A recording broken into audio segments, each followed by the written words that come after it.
Ja, så för att bjuda dig välkommen till handbollsdist i Kvantdaltne och i Våxhöll. Och jag har funnit Boa Mortensen vid mig här i studio. Både kvart för dist kunde gå vant att det. Nej, vi ja, jag tror det. Ja, vanade är det inte så senast. Nej, det är dist middel nummer 1 och 2 och då kan man se an det är en toppduster. Vi är förövast vi eller nummer 1 vi Nujan Station och VP är meint att vi har Nujan Station så en toppduster vanade är det en toppduster handbollsmässigt här och rockna vet du.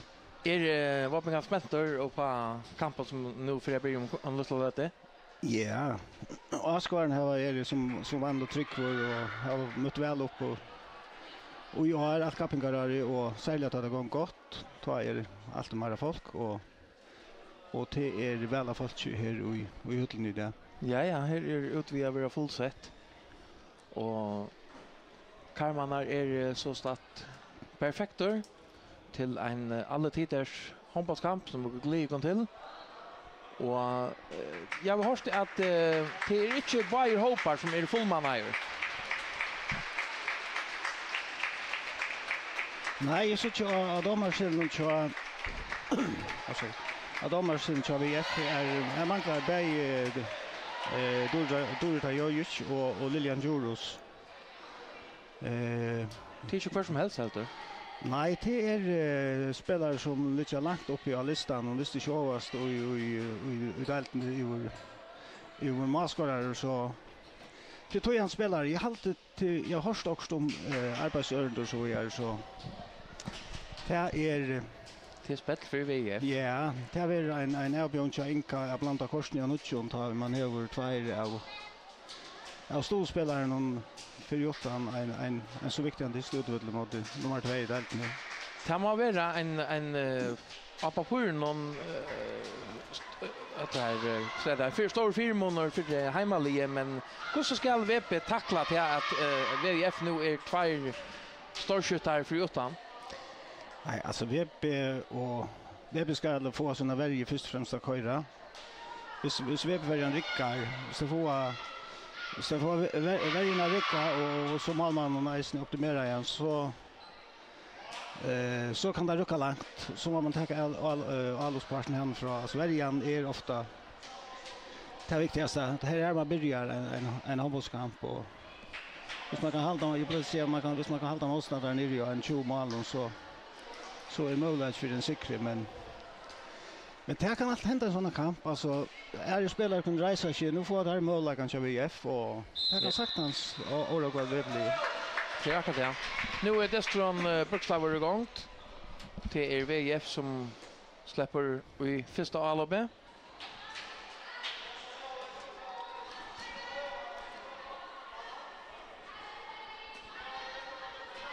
Och till spelaren sina mittlån.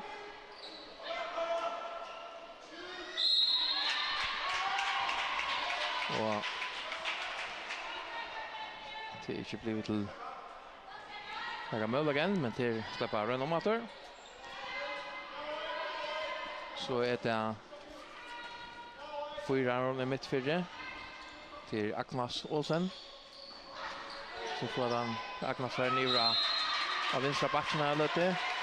Motkärn för en mittfyrre, Marianne och Jakobsen. Agnes ut till Marianne stussar han ut till ja, jag väntar något som var i rant i Birkarsdotter, men hon blir helt om. Hon släpper sig på poäng och Nishot kanske täcka Leo till när Boar men VF stadväg är igång. Det här är en skottrun från Agnes som tegar i muren och Malvern kommer ut och förfätter honom. Det är hemmalige till är Manna Solai. Skoren och Låbe så är det Agnes Fallesen, Runa M. Jakobsen, Barbara K. Hjelm, Bara K. Mortensen, Caroline Latefåget, Guri K. Augustinsen, Laila Esterberg, Mathilde M. Pedersen, Ranva Johannesen, Katrine Borup, Oma Nolsö. Och vänjar är Rasmus Stenskort. Och VF-liet är Manna Solaios, Ragnhild Ahijon, Kristina Krigskaite, Ingdors dotter. Tora Seløy, Agnes Olsen, Ingebjørg Olsen, Marianna H. Jakobsen, Randi Birgarsdotter, Sara Bankbjerg, Kate Fredriksen, Jorun Duttensen og Heidi Maria Axelsen. Og vennjere Inge Olsen. En altså 0-0, og her det så bara Mortensen som drev i gang over kompa, og Pjaver Bruksla for brottskastet. Og har spilt i 2,5 minutt, og det Gori som slipper at røyna seg. En av de aller røndaste leggerne av Øtlen. Skal han skåre til første målet, og i det gjør han ikke. Malveren for håndmål, og han får av ståndkjene, og ut og spiller etter, og så kan VF færre og alle opp. Det etter Agnes som midtfyrre. Marianne ute av Vintrabakke, og så det høyre bakken som kommer inn vi. Drever Atlan Wilin Jønn og skårer til første målet. Det var leikeren vi 8-tallene, og ikke noen. Og hon eitor Ingebjørg Olsen, hon fikk det første målet. 1-0 til VUF. Det blir spilt nå i 30 minutter. Aron, det første målet skulle komme. Gori ute av batchen nu, drever upp Jønn. Nei, Gori akkurat sånn, det søsteren, etter søsteren, Bara. Drever Jønn over Hilton, vinner 30 minutter. Tek det ut til Gori, som gjorde av Vintrabakke. Mittfyrre, og vi tidsen ut og spiller noen løtene til der kan vi 8-tallet, Caroline Ladefoget. VP Bergs i Jøgn og Gori, hun blir Hilton, men hon har just akkurat og rekklås så at VF kan få fætterbalten. Agnes. Trever Jøgn, Kjall, skytter opp i vår høtten og malværen og ned til 2-0. Jag synder råd åt början, men till VF som finns två första målen boy. Ja, VF har valt att man stäcka tvär av Laikan VP, Berg Caroline och Matilde. Och det tvingas så VP att spela 8 strikspelare bara i färden att spela backor. Nu spelar VP vi Gori Bergdögman och hon knallar ner kassan. Malvägen är bara att några, men här är 2-1. 2-1 till VF nu. Och här kommer Centrafera och så slapp det igång. Ja, och det som Rasmus säger till det att han tar Malman ut och spelar det 6-6 ta och ända trubbla ståan vid 2 mansdäckningen. Så det är väl ganska recepten till VP med han. Agnes Sven skott ut och blockerar Malmö för han stänger den boll fram efter här för det Rune Jakobsson kan skårar! 2-2. 4 minuter nästan 5 minuter kvar nu och så är Jansstoa och Stiatalvene, eller Maltalvene, det. Och det Marianna och till samma uppställning. Agnes mitt för Marianna ut av vänstra backen. Ut av vänstra vånche är Randi Birgarsdotter. Och högre så är här det av backen är det vet jag 8. Ingebjörg Olsen och helt ut av vånchen är det nummer 20 Heidi Maria Axelsen. Och inne i striken är det lägare nummer 16 lite med Kate Fredriksen. Och här är det så att det var inte mål, att det var skritt eller vad det var, jag tror det. VP Karri shot all för den från lunch och får skvätten studsar in till Barre men hon vill skumpa. Det är så ordentligt att hemma då här. Vinner sig tredje målkast. Och VP finns nummer 13 in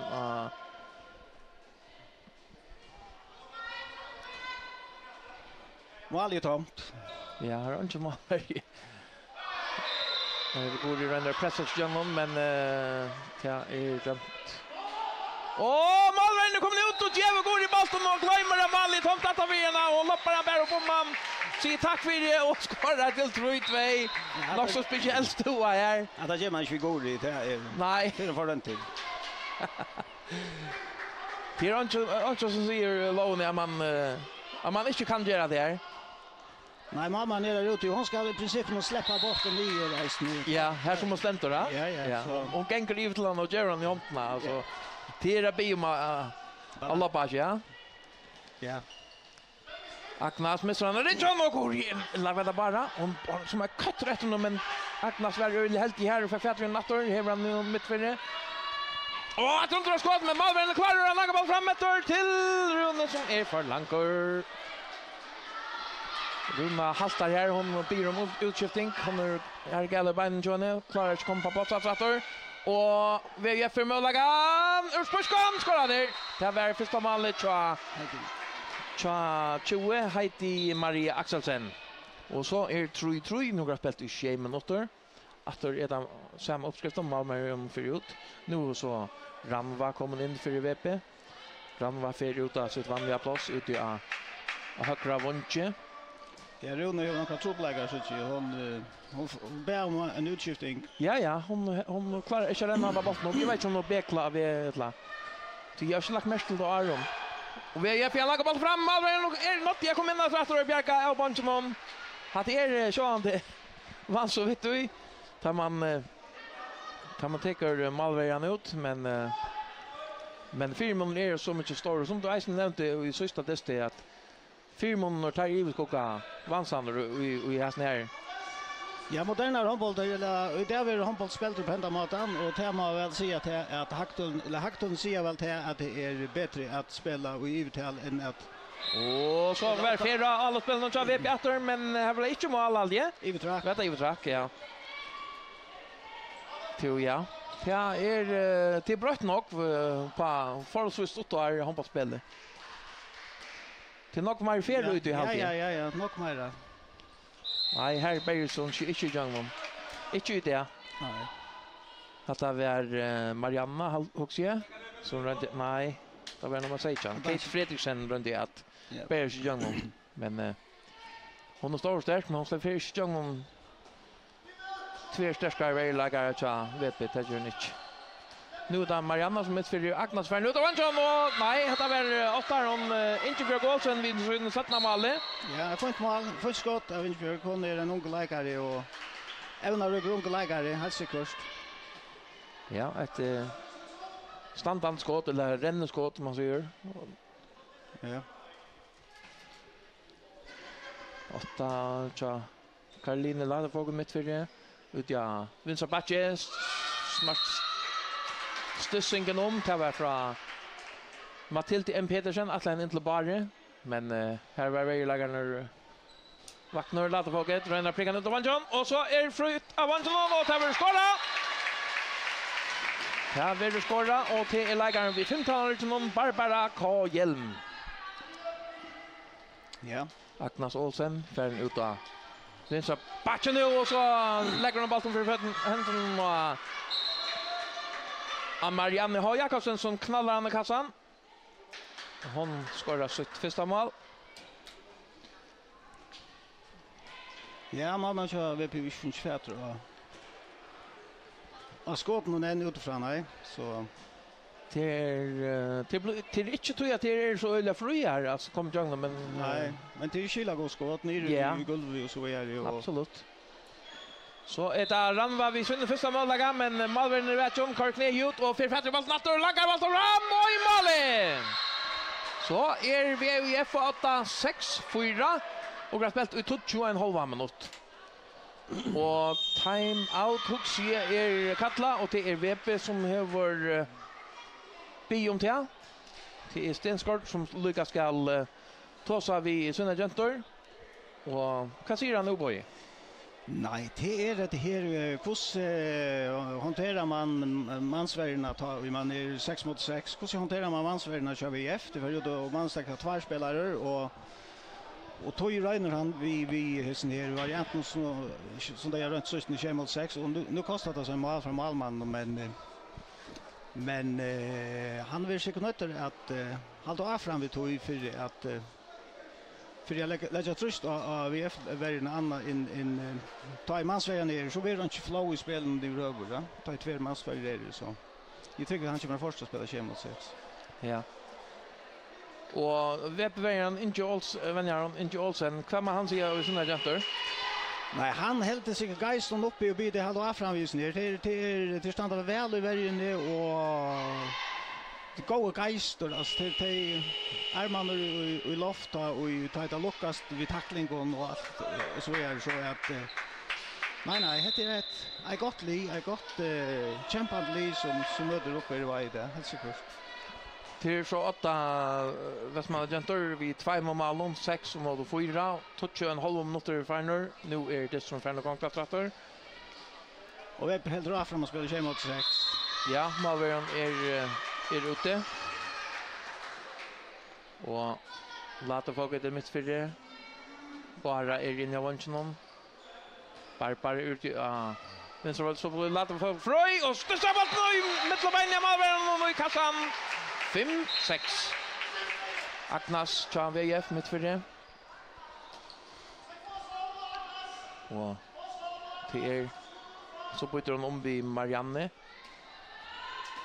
Agnas utfärtar ut till Marianne. Marianne börjar till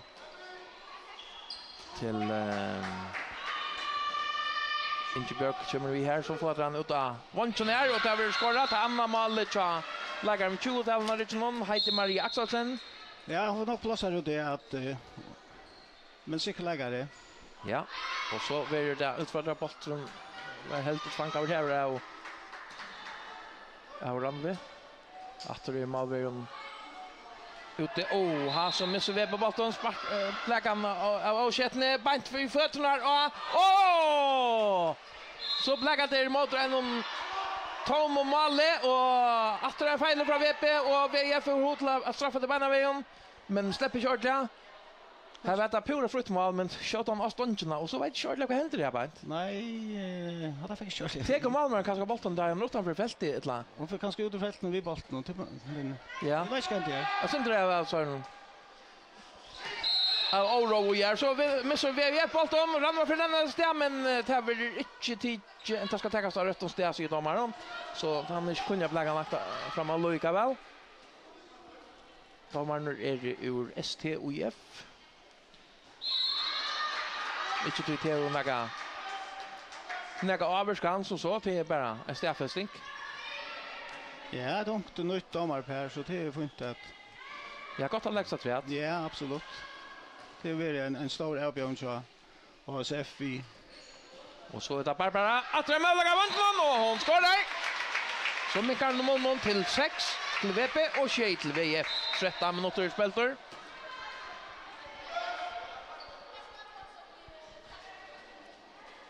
Ranti Birkarsdotter, hon är ute i vänstra vånche. Agnas är vänstra backe. Mittfältet är Marianna H. Jakobsen. Och så är det Ingeborg Ottarn och ute av högra vånche, högra backe och högra vånche är det Heidi Maria Axelsen. Ja, hon måtte att lukka sjön här men Goro fick touch i bollen. Goron och Loabe, en av gamla gartene som en är för att vara via avstråk. Ja, så det är några som och så blir det fast av Ötlom Alve bara skräj läsan till och igen två lägare. Ja, det lyckades en utvisning men ja, och så att bara så vill jag någon skjuter och vill skumpa och i skott är blivit någon 2 minuter till en VVF-lägare till han den danska Huxie och hon har hotlat sig allt möjligt vi väntar men han vill köra den ut till nummer 16 Kate Fredriksson som helt och i bara en affär. Brottskatt Bruksla nummer 11 skjuter och tävlar skora. Och det är Mathilde M. Petersen som skorar sitt för Samuel och så Jan Michael Shea. Och har spelat i första halva minut. Ja, för halvlek. Och VF ger till att ta Malman ut och så spelar du 6 mot 6 så ja. Det kort en chans stryker spelare in här och för hatta nummer 14 Huxie.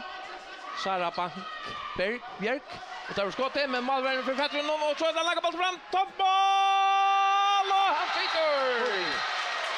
Och där har det så ska Fjälsne att det är VP som är rata efter 15 minuter stältor 8-6 till VP. Så är 1 minut och 12 sekunder efter av utvisningen till VF. Agnas över till Marianne som skorar! Så 8-8. Hon skjuter gott han där Marianne H. Jakobsen. Barbara kommer till honom, men vill Hilton och så matta bliva till akkurat kost illa kanske två vinklar. Kost vet jag ödla för hon. Jag halt det gott här kom till Eisnegiv Asenta Maira. Vi skrätt i armen akkurat ut att hon ska lägga antalskott. Och VVF-lägaren ligger nere och hever inte bara någon beinen här. Det var Barbara K. Hjelm som måste bli pura fru i gången här mittelom väglägaren här. Innan skön jag batchen om. Men gott play och kort play alltså och han här nöjes nog ut. Nej, hon fortsätter. Hon fortsätter inne. Ja. Hej Maria. Hej Maria Axelsen. Hon har haft en finnande stund till göra. 2 mål och några goda aktioner. Bäge alla på vägen. 8-8, 15 minuter och nästan en halv minut att är det final. Nästan 1 minut efter av utvisningen till VUF.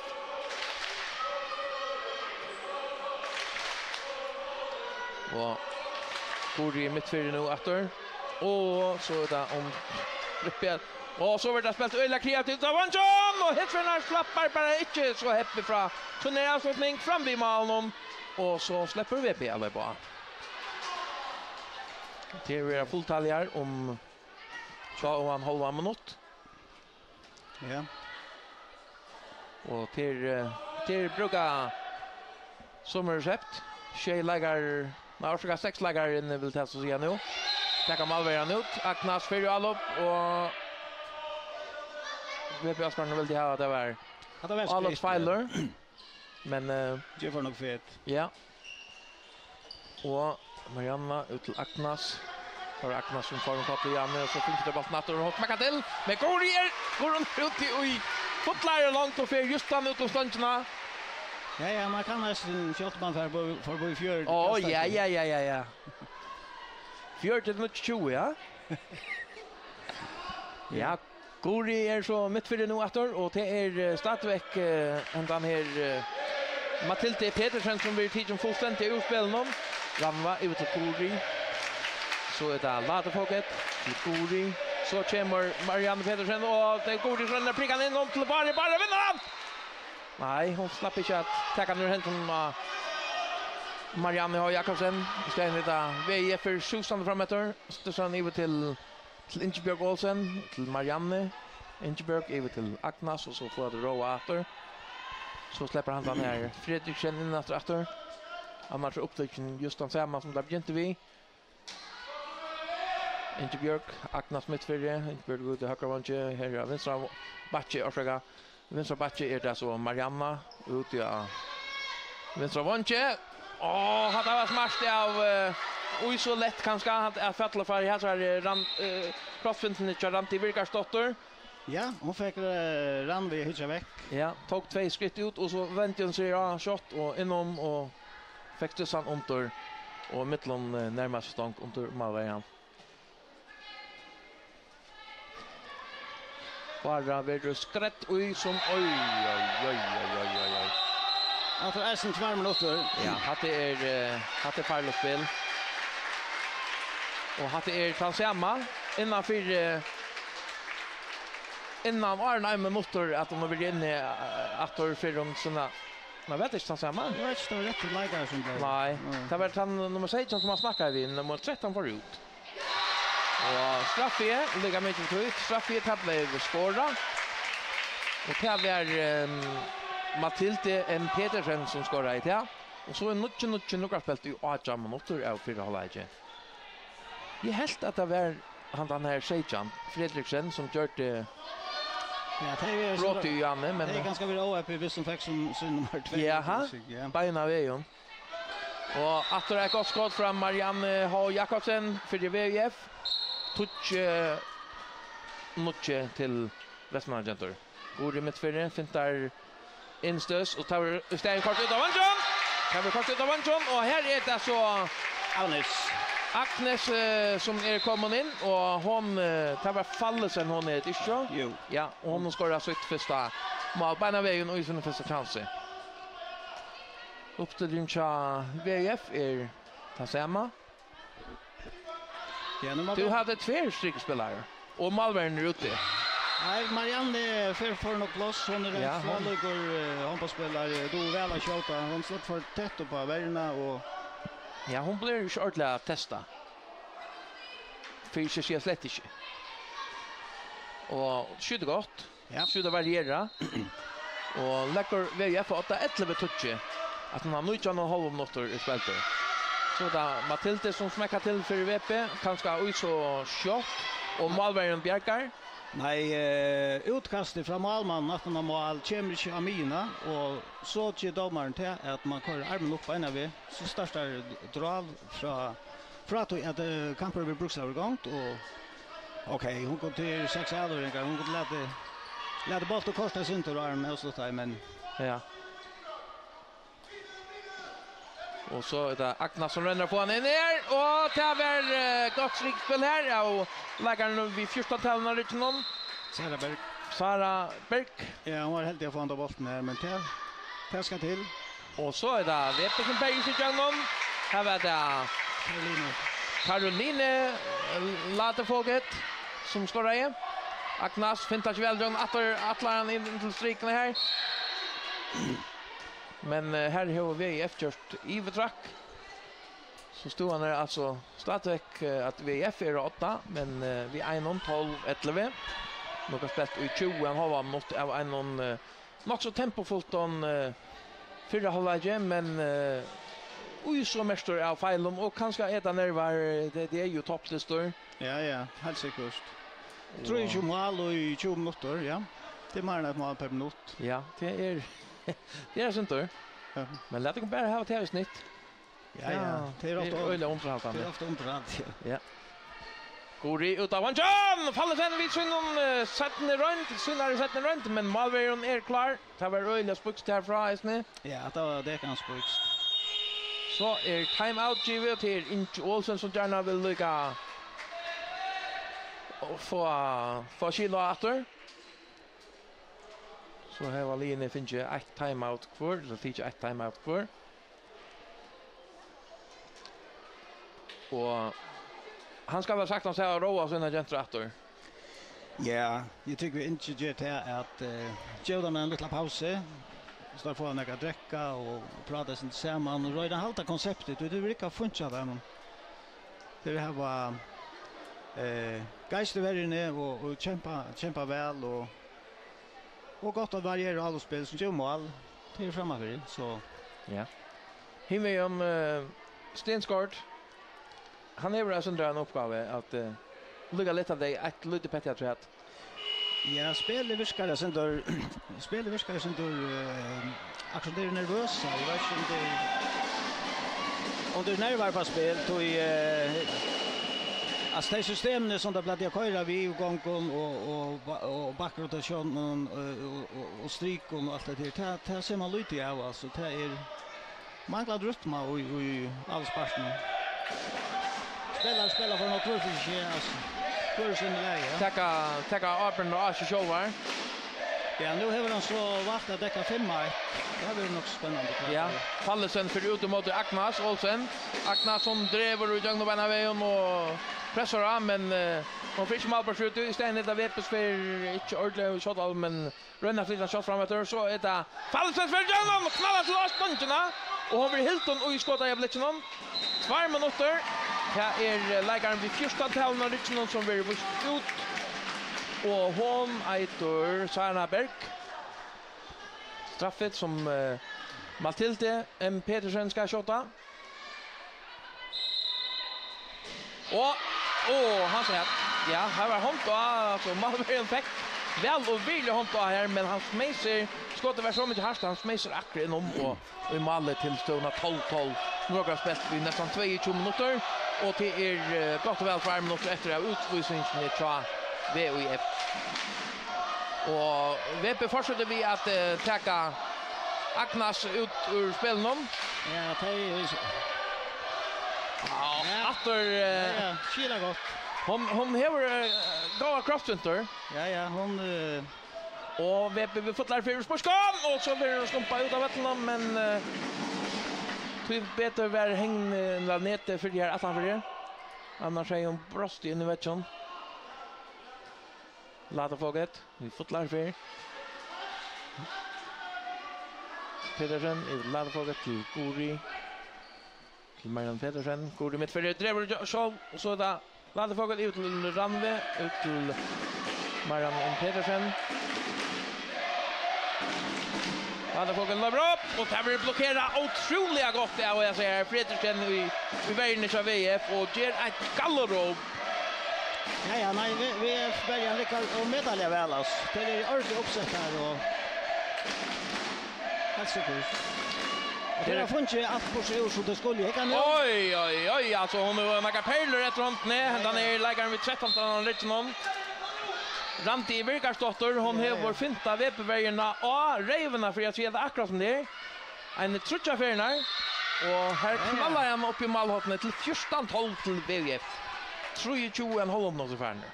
Ja, VF har utnyttjat sina chanser och sina möjligheter 100% alltså. Då är det skilla gott. Gori ut till Marianne, till Gori. Lata fåget. Littran ut av vanskott till Fallsen som vedrör har vi tackla och räckliga 2 minuter. Det är harst och kontant vägspel till VF men det kostar. Efter en utvisning. Det ser vi att Heidi Maria Axelsen som var vust ut. Och efter det Marianne som ska skjuta och så blir det målmansskifte. Målmansskifte för en Ragnhild och Heijon som är nu. Annars är Kristina Griskit blir någon och Ragnhild kan helt inte förra Marianne för att Matilde för att min kommun 13 till VP, 14 till VF, 40 minuter spelter. Så för Ranva ut att ta Agnes ur spelen. Atter Röner han är Birkarsdotter vid sina kroppscenton men nu var det uppsättare på här till Lucia Långkör. Nej, det är en ansättare. Hon är en klockspelare som har haft funnits något tror en standard gå mål alltså. Och så ger VF en tekniska fel och mål i frut och testar bara. Nej, och sen går det och lägger han med. Hon lägger den tar man alla så Jan lägger 14 och har spelat i 5:21 minuter nu. Och 1 minut efter av utvisningen av VF. Jag vet inte hur han för ja, verkar som oldskipa nu. Rann var för innan att och så där faller sen som ut mot Agnes mitt för det. Och så stussade den ut till Marianne. Så var det något pjärka och VF målvärden och toppmål och där skott ju på. Det var Caroline Lätterfolket som sa att målet var tomt och smäckade till. Oj, så härst och på mål. Så stod han i stadväck 14-14. Halv minuter efter det utvisningen av VUF.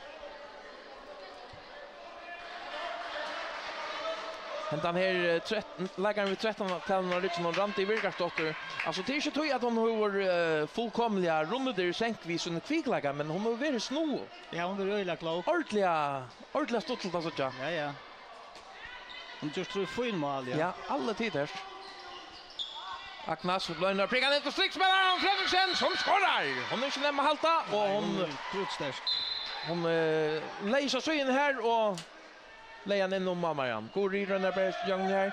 Så sista ut till Fallsen med Marianne skjuter är fyrre. 15-14 till VF. 26 minuter för nu av 4 halvlek. Ja, Kristina hon är vid lunchmål och jag hade kommit till förra hinner i ölten. Ja. Det är så helt säkert. Och hon dår den. Så var det gott kort till Gori Huxie. Hatta lukt en brostkast. Ja. Mer än en trimmet. Ja. Det blev helt oss för VP, inte Bruksla. Och istället där VF som kör rakt efter. Marianne mitt för Agnes ut av vänstra backen nu och så som Ingeberg in från högra backen. Rönner att åtta sig Jungman vägen här, Kristus Jungman men hon släpper igen. Så kan det kast vi Jeff Carter vi är. Agnes fintar stötsar han någon till Marianne som vill helt men hon bälger sig Jungman och skorar. Ja, att det för gale av Webber när det inte var färdigt bort någon tur. Det här var nästan i handen. Ja. Men hon bälger sig läsa. Så får det akkurat fett i botten där. 16-14 ner till VF, VPH botten. Atlar fulltaljer. Bayer hoppar med fulltaljer. God mitt för det. Matilde. Till Laterfoget. Matilde Petersen. Till Kori. Och bra parater. Men det är Ranva kommer. Så var det en perla från Laterfoget. Så VP 15-16. 21,5 minuter spelter. Ja, gott mål, men Kristina, hon rörde vid bollen. Hon är... Ja, hon är av Ötlom. Ja. Agnes. Så ser han ut till Ingebjörg. Ut till... Efter det crossvinta. Det är otroligt hon släpper i Rögnmo. Ja. Ranti Virgarsdotter. Fjorda målet till henne. Det är otroligt som hon ska ha lite plats för att släppa Jungman. Helt öjligt. 28 minuter varnor. 2 mål släppta till VF. 16-15. Nej, det får nog mål för in. Alltså vi snackar med halva motståndarna 20 mål och nu är det 20 mål i halvlek. Så är det efter en webbläggare som ränner Berges till Jungman. Ja, vi låter folk också se.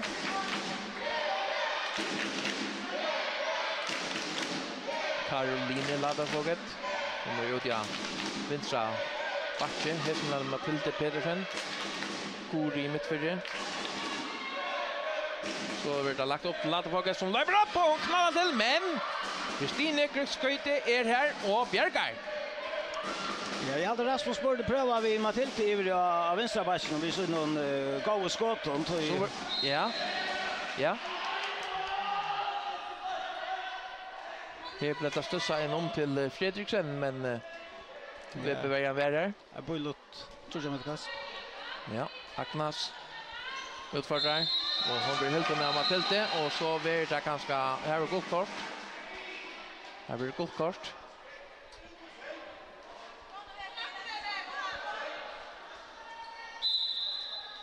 Och vi fortsätter Agnes fortsätter vi utfordra ut till ja, här är en slöjva plats i mitten närmast stång. 15 mål tja Ranti Virgarsdotter.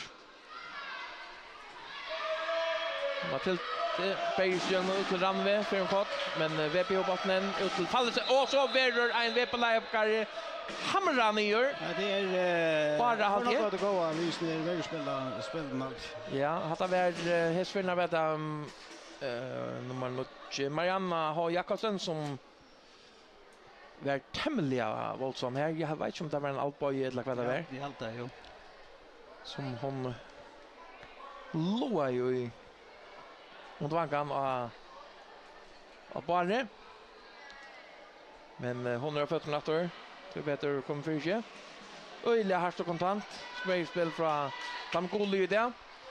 Och att han 15 förra där, 20 är här en 16 så kom efter. Och till här var 2 minuter utvisning akkurat finns på nu. Så till börja andra halvlek vi halva nöre minut gott och väl till av utvisning. Här är 16 sekunder till att ränna Pinto på halvlek urslitet. VF är framför vi och att han mot 15. Och det var att kicksa inspel halvhjärta vill jag säga. Kristina Krysskøyte och så var halvleger. Så är första 30 minuterna farner här i Vaxhöll och vi tycker shot skulle ta som omboje. Nej, alltså vi fick komma till Vax utan tvär att de står profil då men resten eller till som är ju var här till det var just där 4 mindalot. Det här var gå av varje och kämpa som Ulver ska gå väldigt fast. Det går såna grundvisningar ganska 5 men det är helt verkligen veper all upp någon där och med en hinvägen hur veper lät i 8 mål in och i förra läget och det är Det är allt för nog. Det är nog slag, ja. Men det är väl alltså det vill gå mål, klockt spel och gå skott ner i hörna och så inte snacka om målen här ute så. Till Ranti Vegarsdotter. Ja. Ja. Otroliga god mål. Vi onkel plus och ensam mot flest för. Ja, hon har finnit maximalt på för någon stund. Det måste sägas. Men vad ska VP göra för att koppa, för att stäcka ser bjöten ur Västmanna? Nej, det man först och främst läggas fatt i världen. Alltså ta blir still att VF ändrar kanske på 35 mål och i varje alltså det är överst det skulle det är helst vara av 25 tar i maximum. Så det är det första som man snackar ut om att få varje part till att fungera och är det samma tar det nästan vid mål för så först äldre kontrafaserna är köra att tar inte inte först när vi nu skjuter alla på men så har tar det mål för så ska du ta med in att eller kommer i och så måste han komma på plats. Ja. Ja, titta ja. Men och så Sean det skulle glömma VF till något andra grund till att bryta något helt stort. Nej. Det skulle bara hålla fram vi tog som det jag var just det till vi finnas. Vi har snarare så färger att stäcka analyte här ur hötten i Vaje och gå efter 2 andra halvvägar i om att börja. Tack för fisk och höras.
Så vi har vært klart efter att börja annan halvlek.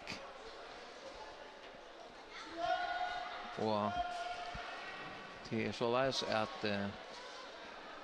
att helt hentan här stod han sig att VIF vinner här i det. Så är det framhållande Ottali, men Kintel spelar eisen i det boje.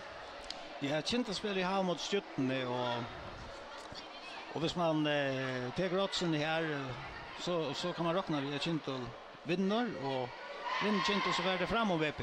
Ja. Så VP verer vi en tap i det Lutsindra att urskilt och hvis man ska se aktioner så hvis man ska bjöa ut till några finaler på Stebakapping eller i landskaping så må man vinna hemmavutle och att man hinolin topp någon ett man vi Ja. VF och Kintel till täpisch något just in ganska innan just ja. Akra VIF och Kintel mötas onsdagen kommande. Vet du i havn? Det är i havnen, ja. Ja. Så det blir spännande eisning om hur det heter för att laga igen. Här vet jag så att första mål i Örnalaget. Det var VP som skorar i tjän. Det var hon själv Agnes Fallesen som skorar i. Och så är stod 16 och Ajam. Och har spelat i halva mot Örnalaget. VIF har tagit målvärden ut. Det är 1 minut och 8 toucher som kommit efter av utvisning för Taimon. Här är det Inge Björk driver igång från vänster så ja. Framför Reina så lägger han upp snäsra och skjuter i samma riktning som kommer från. Och så är VIF efter 8 vid trimmalen. Nujchan 16. Nej, vi behöver man ta samman. Det heter ser väl lätt ut. Ja, för oss små spelare och lilla spelare. Så fick vi annars bäst VIF-vägarna komma. En god boll från Matilde Pedersen in till Barre som knallar an i kassan. Så är Sheichan Nujjan. Men ja, som du säger värren jag är kvart UVP skulle göra bättre för att få fätter just nu. VIF är någon som skulle strammas upp i värne och till skora a kalla till kvart ena så alla upp inte vi är hesa kolle. Ja, man kör VP har inte steg gott det. Det är synd att säga. Men så kom annars ett högt fram till Petersen. Så var och Chan 20.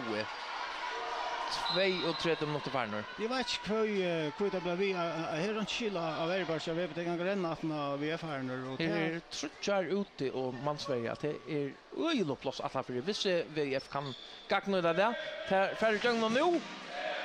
Och Fredriksen vet själv hur han ska spela till. Är det öjligt indianer handbollsspelare? Nej, jag vet inte vad det går ut på. Fredriksen över till och så en grå också grå tackling från Matilde Ibra så här strikespelaren Fredriksen. Här ska han komma in att torska och han fick ett.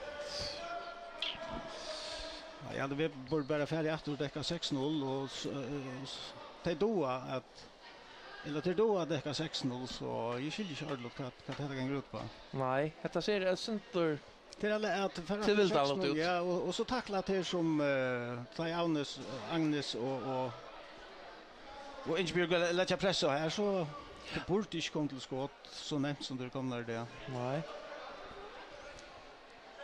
32,5 minuter kvar och Alchan mål till VP och 20 till VIF. Och det är han här Fredriksen Kate Fredriksen som håller kom för sig. Så blir det torska. Det är kvart att spela efter.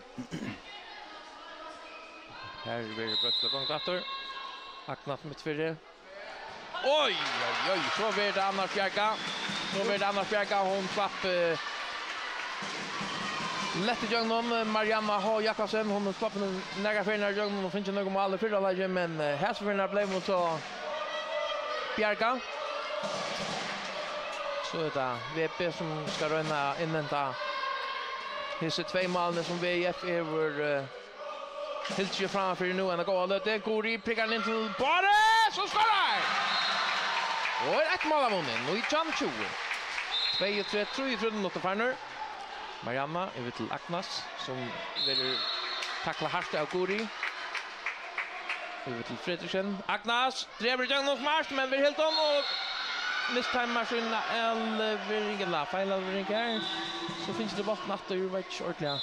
Här blir för färdig jag vet inte. Aknas oj hon släpper för igenom och vill så gärna tackla. Så blir det ja. Så kan man kast.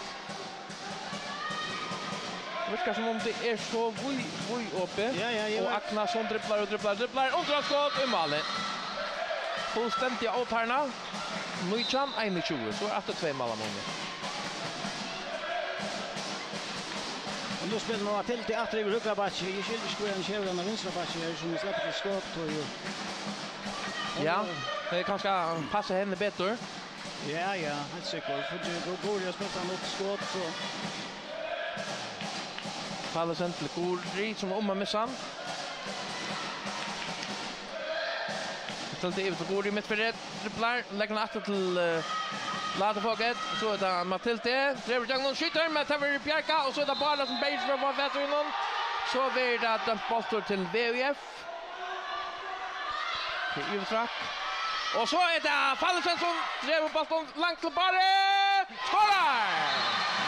Här var Fallesen som var röda vet och fann bara fria att det är skjuta men här var Kristina Fridje så spelade han fram till bara som lägger igenom alla. 21-20 till VF. 4-30 en halv minutt kvar nu. Så blir Anna framma upp och i varje spel och VP-väljaren är fullkomliga veckor och för reisen är gott kort. Ja, för att reagera. Att han så inte frukast slätt.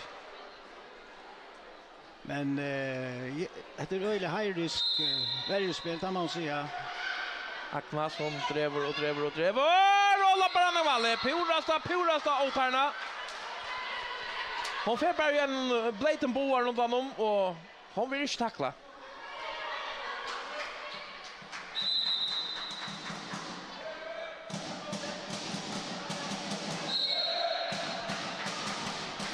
...22-20, 5 minuter farner över Norrläge. En minst till någon av samma. Skott, skott från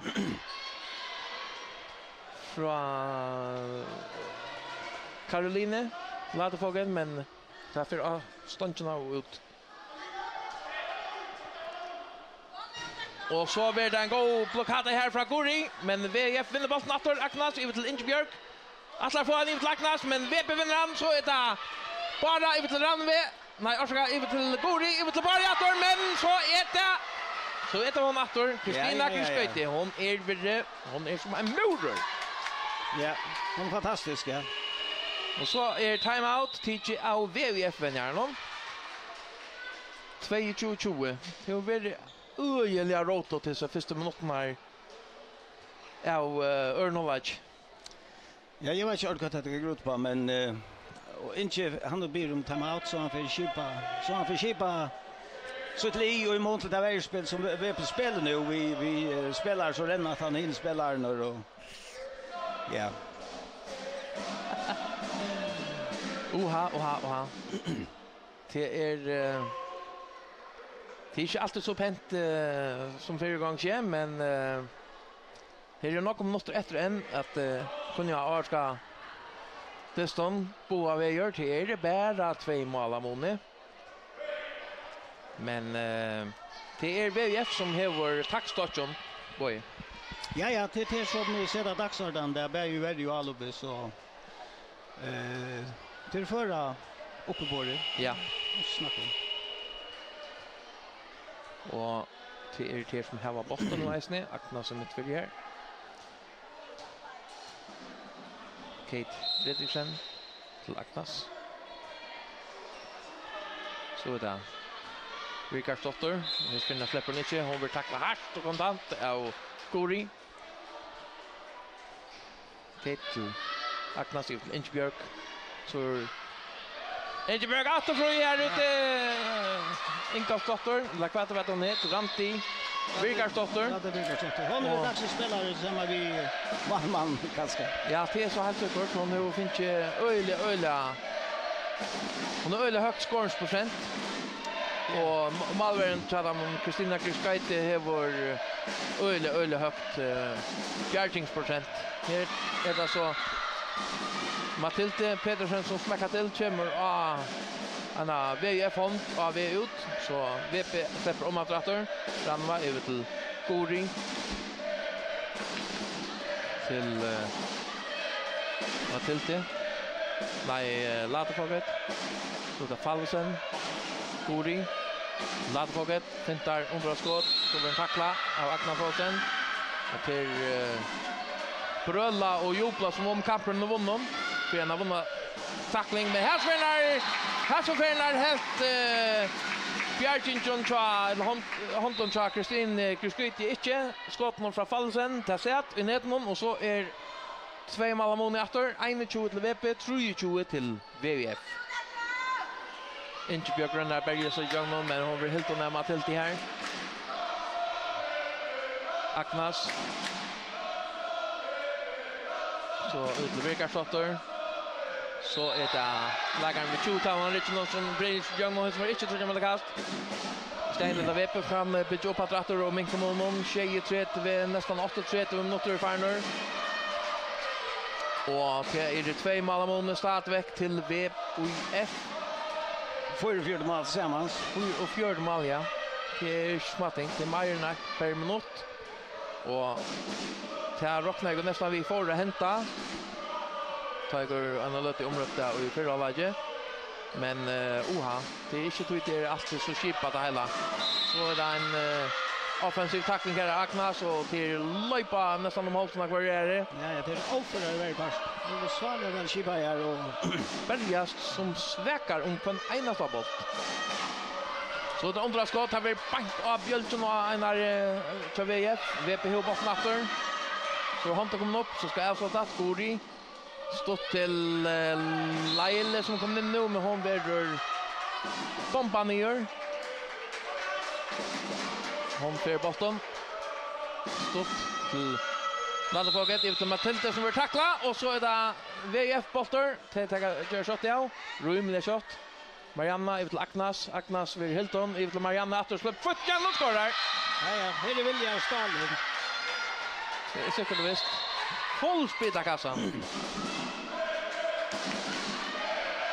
24-21 till VF. 23 minuter i final.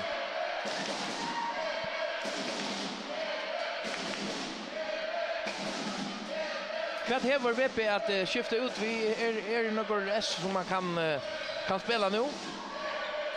För att stämma upp för det ner VF-linjen. Nej, hej FK ska vänta på 17 Matilde som är kanske den bästa skytteskänka banan ner. Hon vill lägga som flott ut och Abatchen här. Ja. Så är det brottskast. Brottskast är till VP. Det var annars Laila som parkar sig till att få bollen här. Maria sån här inställning till någon som Laila känner vi som om alltid känner vi. Ja. Det är sån här dyriska kämpar runt vi först. Nu är det så Matilde Attor som rönner sig. Och tapplar ut Jotten med Bjarka av Kristina Kriskaite. En av lägaren hämtat det stund 100%. Ja. Hon gör mål där, ja. Det är säkert visst. 24 till VF, 21 till VP och manglar 20 minuter. Agnas över till Inchbjörk. Så är det lägaren vid 20 tal någon till att vara Heidi Maria Axelsen. Och Atto blir det mål. Det är Heidi Maria Axelsen som skorar från högra sidan. Så där Ranva Johansson blir fri och hon skor. Nej, hon skjuter avståndarna. VF långt alla fram till Birgarsdotter som inte orkar för bättre någon. Hon blir körd av bättre någon så där VP som blir fullt spela helt framåt. Ut till Gori, Stussan ut till Ranva som skorar. Ja, men för avståndarna helt spelar makten lite närmare men startar gott av för Rötjevitten. Så Kristina Kriskaite i målet till 22 till VP och 25 till VF. 41 minutter spelter. Ja. VP Venjaren har finnes timeout-kort i håndene. Kanskje ikke ordentlig.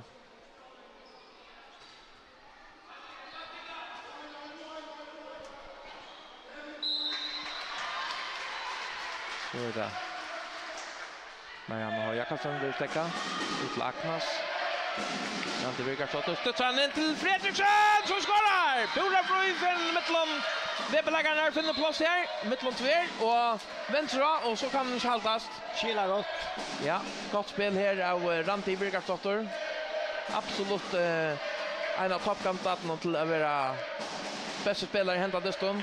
Sammen med Malveren så vi et eisen. Så Mathilde midtfyrre. Ja. Og Ladefoget ute av vant, og så bytter til en plass, så får han bollen i til Fallesen, som skårer ur spurten. 24. Det tror jeg 26. Ja. Tror jeg 26. Tror man til VF. Ja. Det halte händer momon här VF-läggarna Aknas sätter förra. Så missar VF-an och VP ska sätta igång men vi är helt när ut ut skulle få bollen fram efter.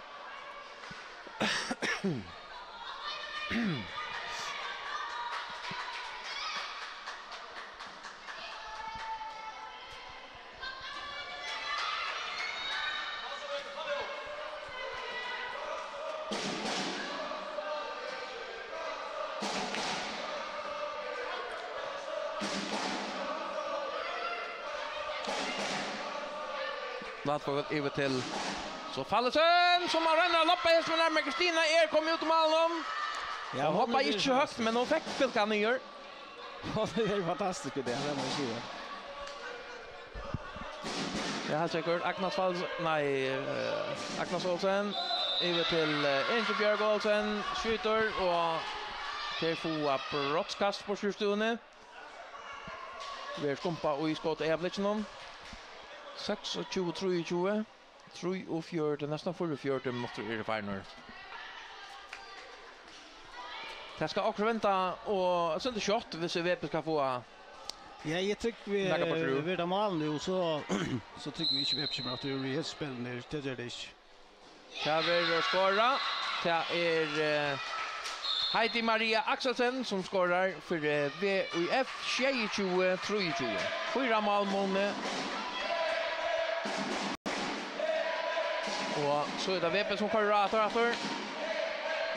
Guri alltså ute i högra backen nu. Och Mathilde Petersen mittfyrre. Här löper Latefåget ut till det helt häpnar i sin avskottning av ståncherna. Det är nog stått ut. Ja.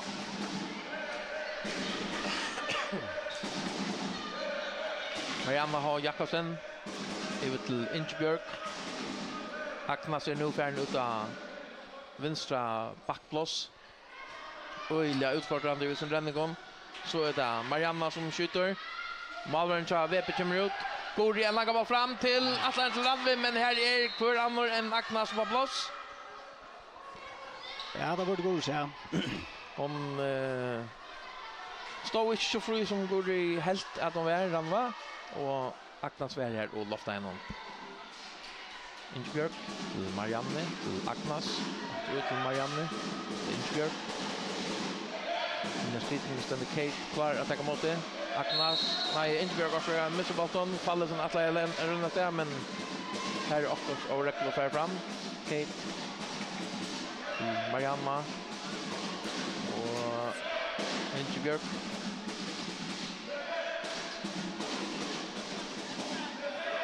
Så är det Aknas på spel efter. Nu det är inte värre att finna plats alla mån. Aknas är till. Wow, Marianne smäckar till här, men Goron i Veppan Malmon var Verton. Så rönner VP på bollen in till Laile som rönner att kasta bollen åter sig. Hon släpper sig att vända sig vid. Och så är timeout. Det är VP-vänjaren som ska lycka blanda korsen kanske en sista fyr. Det har man blandat skott på i. Ja. Alltså blev vi halt att han borde spelt vi går i högra backen och Caroline Wittförde och Matilda vänstra back så läs man fick Matilda till att skjuta. Hon är knallarskott och hon släcker skott på mål där. Jag tror ju hon vill spelt för det mesta av högra backen så att det borde han just ja. Och går det kan vi syns spela här i hon vana spelar i Berg skapa plåsselvank och inte stryka häst nu så. Ja. Det kunde vara lös någon. Ja, och Matilda känner väl Agnes och från Danmark alltså. Så här borde kunna bli skapat nästan så in här så är ju. Och så stucka Verne. Jag vet inte om man ska för manstäcka folk så vidare. Man på platt är det en kompakt webbvärja men vi är för då väl att dyskan upp i det och ja, det man säga. Mycket gott. För det så förfärligt lätt ut. Det är det som kommer utan två stora profiler här. Det är just en fantastisk flottan insats. Det är så helt säkert. Det ser inte ut som en som manglar. Nu rätt Matilda över högra back. Det är 20. Nej. Nu frågar så jag Gustaf Raganka att här sista 14 minuterna eller så. Gori mitt för ut till Matilda som rör utfordra ut till Ramve som är sportkom och hon ränner lappa och till Kristina Forhö till att få bättre hässon. Fighta händerna hon. Kvaliteten och avslutningen var bättre innan det här så en så runt om han som ja som Kristina. Ja. Agnes till Ramti. Så är det Marianna som kommer ut av backen efter. Agnes med fyra på utom på spår. Ingebjörg, Ramti. Så roterar det röjligt där. Agnes fintar inspelning. Och så kommer inspelning John. Och det är slumpet en sockerboltor in till Kate. Det är övertrak. Men annars öjla gott spel. Och så gör vi Eppekens efter. Matilda in till Gori. Nej, ursäkta, till Barre. Och så är ett mål upp här till plötsliga. 24-22. 24 håll mot Farner.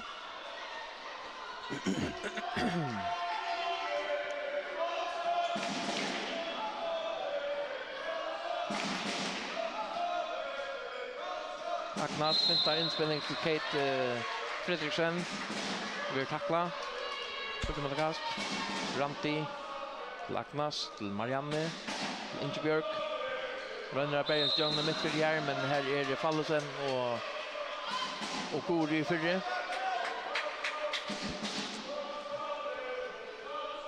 Heidi Maria Axelsen, hon börjar här ute i högra vånchen. Nu kommer rännande in Agnes ut till Marianne som smäckar till mitt fyrre. Och han får på senare av. Och då Gori lagar bort fram till Matilda. Gori ut till Fallesen till Gori mitt fyrre. Ut till Fallesen natter.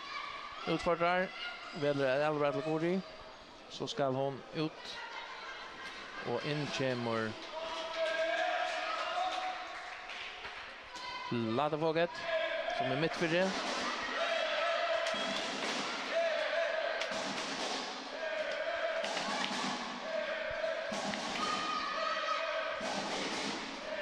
Rönner utfordra utom backen. Men skritt över helt om sin kast. Mot 24 minuter nu är Farner. 11 minuter efter. Ja, vem ska skåra nu i snallopp nu? Jag tycker det är så knallar i fall. Ja, det ständer vi på. Så löper han upp och knallar till. Vi synar av. Inte vill ju nog i snällslottningen här så. Så det är en farlig tackling på Agnes med för avstånd sätter på vid Lindberg ut till V och jag flaggar så smäcker till avstånd så vinner vi på bollen och så ska det annars gånga skott men jag till slappa lugga av. Här var det ordentligt klart.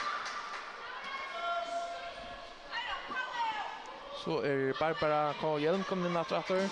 Fallet som för ut av Kvillasje in kommer Ladevåget. Gori för ut av vänstra back. Ladevåget mitt för det. Matilda är en ut i högra backe som går ut och som på ju nämnt några fel att han kunde också se att hon var helter in ivra hinnar skyne som man fick Maria bort ur skott styrstning tjåne.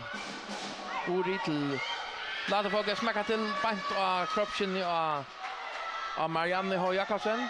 Vi behöver bottnen, hånden kommer upp så ska jag få ta till Gori bant och Kate Fredriksen och utom tar VP som är hända bollen, Ranva, så ska det alltså ta shot. Låt folk löper upp, under skott och så löper de här vägarna och studsar. Gå skott för ta. Ja, jag vet inte jag kan komma att lägga börjar vi. Jag alltid hon sa att Bergan kom så samma kröt att här är det upp och så smäcker han till. Så 2 mål av Monne. Ja, det gör på skritt här är det vet. Ja, vi ska ju sånt där löje, krampatchen. Agnes Lindbjörk. Här är första plats innan vi är och så om man missar ner. Marianne förfätter någon över till Lindbjörk. Marianne ut till Agnes. Rönner affären någon. Och Lindsay trycker mot kast. Bara stackar den ner. Agnes. Över till Marianne, till Agnes Achter. Så rönner affären utom backen men här är en VP Honta. Så är det VP-lägaren som knyter händerna samman och Europa. Och så det är Agnes Atter, stussar han ner, men ut 8 för det. Så är det 8 för det, det blir inte mål. Här är en mål John, men det ska alltså gangas under friare i Heimalin för att hesa systerlötna för att invänta det Atter. Vi är flaggarna som har vi upp Atlant samlade stund. Så gott som Atlant samlade stund. Det är en löta här VP var 8 också. Eller 2 kanske. 3 till. Det var helt fullt i det snön. Ja. Och så 8 tjej och så han tar här VUF svinka tackstotchen. Gori över till Ladevåget. Och så kommer till mittfältet men Elrich till den värda centrum. Oh nej, och så är det en lång boll fram till Heidelberg Axelsen så loppar han i målet. Ja. 28-25. Så är det 8-3 mål av Monne. Det så ut till att vara en Holgon Alger. VP kicksar som Alibi och VF straffar osvikaliga tryckt.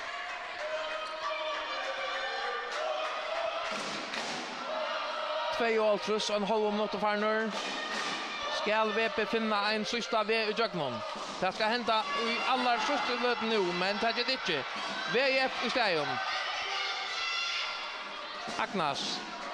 Och grafir sig att mål kunde komma ur onkom och på öl så tar tog men det är nog som ska vända sig nu. Ja. Nej, VP jag tror jag det. Det tycker vi var inte vi hästen är nej, det kan bli nog helt nog. Agnes hinner virka för nu. Ja. Och för stärskar.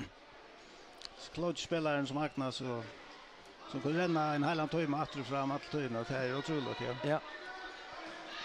Ranti så där Agnes ut till Heide Marie. Marianne. Rönner skjuter. Och skår där. Notch och 20-25. Så en laga bollar från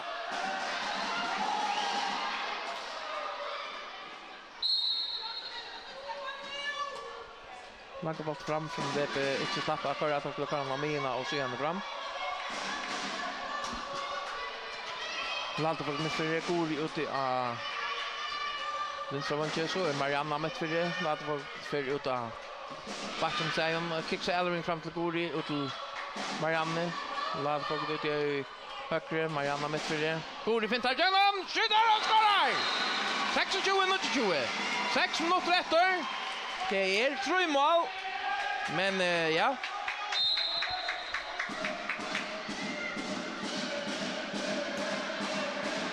Skulle gå här vart så står spänning. Här får så ja. Så ska det för en VP förra VF att skora nu och ska få mål.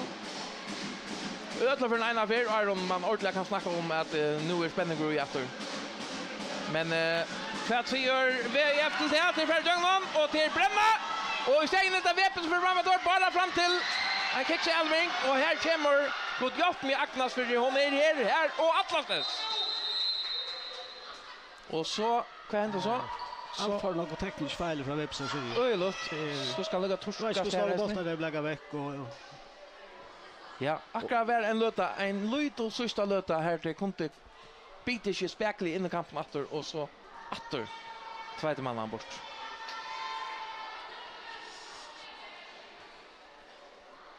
Hon ligger akkurat som alltså inte fra dem och inviterar till att det skulle allra långt och så är hon som en kötter av dem. Ja ja. Agnes Olsen. Och hucklig arbetsmässig.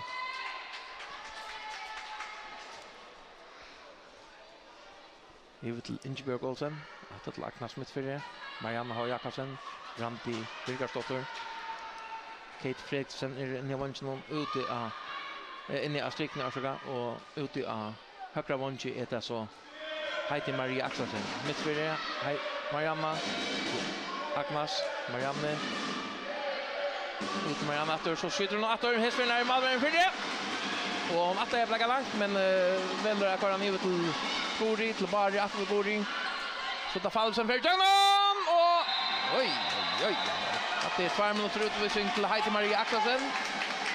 Och brottskast till VP. 4,5 minuter efter, 2 minuter till nästa är i undertal så VUF alltså. Fallesen ska röna sig mot Kristine Gruppgöte. Ja. Och Gori för fram att röna få returen om så är att det här var något som inte att täcka. Nej. Oj. Nej men alltså jag vet inte är ju en handbollsexpert men väl känns inte slöjt. Att det var ett allt för vakt straff till och Ivana där i het till en Malman som ja. Kristine. Ja. Hade också det. 26-29, 4 minuter efter det 6,5 minuter speltor. Och så skjuter VF och Madomalen och Stenskort är fullständiga frasser självon. Ja, det var ju stort med kast. Hon löper upp och skjuter och 40 med kast över Bjärka. Men 40 med kast. Jag vet inte ordentligt kvart vi var ojäst ner. En lagare men Malvern verifierade ju Malmö hästarna. Aknat vi en Elias smartare avslutning. Kommer rännande ur vänster och skjuter i samma riktning som hon kom från. Nej, hon blev upp här vi. En mur. Kristina Gruskøyte. Dagsens lagare utan Iva. Ja. Timeout till Tidje. Ta sista Tidje från VP Sasuya. Och vi har en 3,5 minut efter och till 4 mål mål. Chansen som vi är nog färdig så hemma Leno. Ja, nu lägger vi FC Kloster upp då det vi Anchustion. Och men en är pura ja. Nu vet man inte hur det händer vid det mellan Kintel och Stjärnorna. Man kan huxa att Kintel kan ska vinna den deston, men man vet alltså. Nej.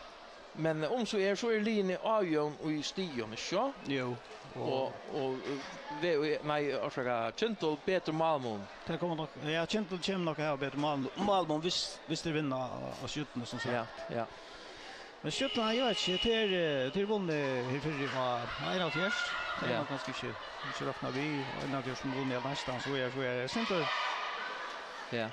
Har hinterström där till så har en av fjärs hemma vet motor. STUF fokuset här. Ja, har en av fjärs STUF och Kintelskjutman och VPF. Ja. Så här är det 30 minuter och 21 sekunder efter av testen. VP kan pinta upp på han. Det är öliga osannolikt att det blir mer än pint. Så Marianne stössning ut till Barbare och hon väljer gått jobb med Eisnerpulkan ner. Hon går allt. Kristina Gruskøyte. Ja, och hade så mamma att det begynner att köra så kör det bara. Det är en så var Marianne Venskottet. Hon vill tackla. Fantastiska blocker ja. Kate Fredriksen är för när hon ensam till blockerar för det här och så är det en stöss Elving fram som vill fanka även VF-lägare men hon är transferad. Jag vet inte om det är lov här. Kanske hon vill innanför det. Jag vet inte. Ja, innanför det, ja. Marianne och skorar. Han tar också första skottet ju nu och nallar han i målöppningen. Att det skulle vara Septon Atlantiston och nu kör man framåt ut här 3 minuter efter. Det är ju ja, en omare kanske. Tjej Altrush och 45 sekund är final. Tjej 20 till VP, 30 till VUF. Ingebjörg Olsen till Agnes Olsen till Marianne H. Jakobsen. Så kör det runt. Uppställningen Erlands nästan samma som där har kort nästan Atlant samlandet som vi. Till foar utskiftningar. Agnes till Marianne som bälger sig igenom och skorar! Det är till Monor av William som det ser ut till tar det färra höttefrens som är tarvor färdig i gången vägarna.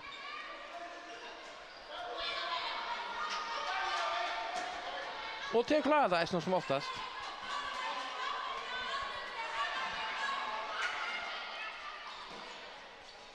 Så är det Marianne som färnar ut mot det här till Ramve som ränner stöd med Kristina Gröskaite. En affär. Hon har ett öjlott rättningsprocent. Jag vet inte vad det kan vara, men jag gick långt i Rolfrus. Så var efter timeout. Hesvernar inte. Olsen, vi till sista för VF.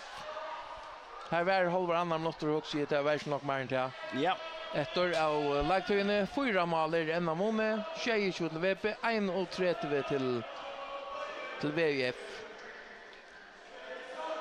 Og så er det spørsmål om hvordan nok VP kan innhente atter, eller om hvordan nok VUF kan fære fra, så jeg tror ikke, det er ikke talen om at VP forstiper seg ut. Så skal akkurat fætlott. Och helst ovanta löj. Nej, det händer inte det. Nej. Det där var Boston Isen så det är. Det var flera tror jag med kast och spelstopp och så det just det. Ja. Så är klart att börja. Att han har tagit sista timeoutet. Och ja, här är 1 minut och 8 sekunder efter.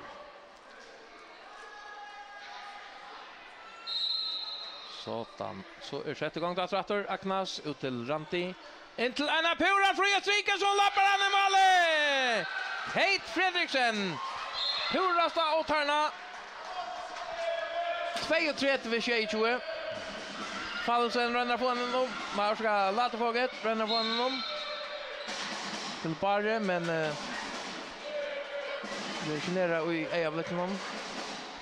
Få tryck med kast. Matilde. Latefåget lever upp. Skjuter. Och tar via Blotchon för han in i kassan.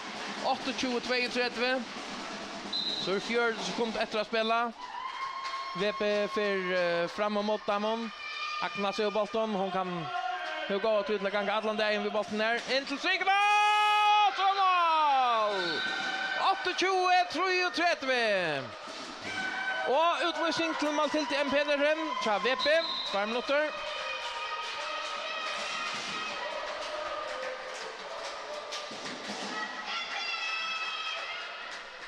Och Malvern verande inne. Så är det 12 sekunder efter. Ramva vid sista målläggan. Och nu skorar. 29-33. Så är det 4 sekunder efter. 3-2. Och så väljer upp. Ja. En uppborr av FC-er.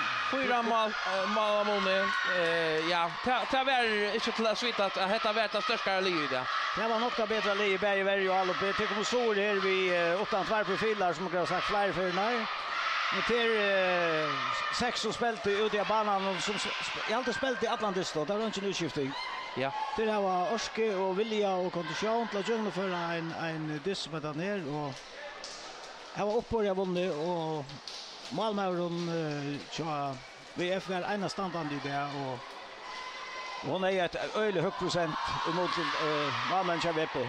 Ja, det är så helt säkert. Och ta så som jag också om VP väger ta så förfärligt lätt ut chatta men vet jag mera ta gå alla spel eller vet jag kanske hemmalig som halta i. Ett la kombination av ballen. Alltså jag vill säga VP och i varje person bättre än detta men jag kan gå fram sån här spelaren som vi switch några dribblingar framför direkt ta har inte VP väl några dribblingar flyttingar bara framför väl istället för att det är större spelare så det kunde för ut tackla så att det ora går det ser han nog i sin spel och det så simpelt en likande lätt ut vid först ofta. Ja, det hade spelat en perfekt kamp alltså. Ja, fullständigt felfri han bäj very all upp. Det kan man snacka säga om man spelar. Inte fejler. VP har några tekniska fejler, bläga några bollar veck så en förtjänt Oddali. Det är absolut ja. Väl upp och säger. Jag vet inte om hinner bara profilen så binda tror att Ali. Nej, det är så där. Så skulle det alltså vara rättliga gå till. Det är det inte något som inte rycker. Akkurat.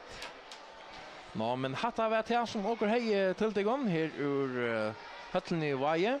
Och för att tacka för att du kunde följa vi här strömmingen i Kringkvarten. Och jag tack för att du kom vi och natter. Och vi har som för att säga tack för det här och åker höjdrast.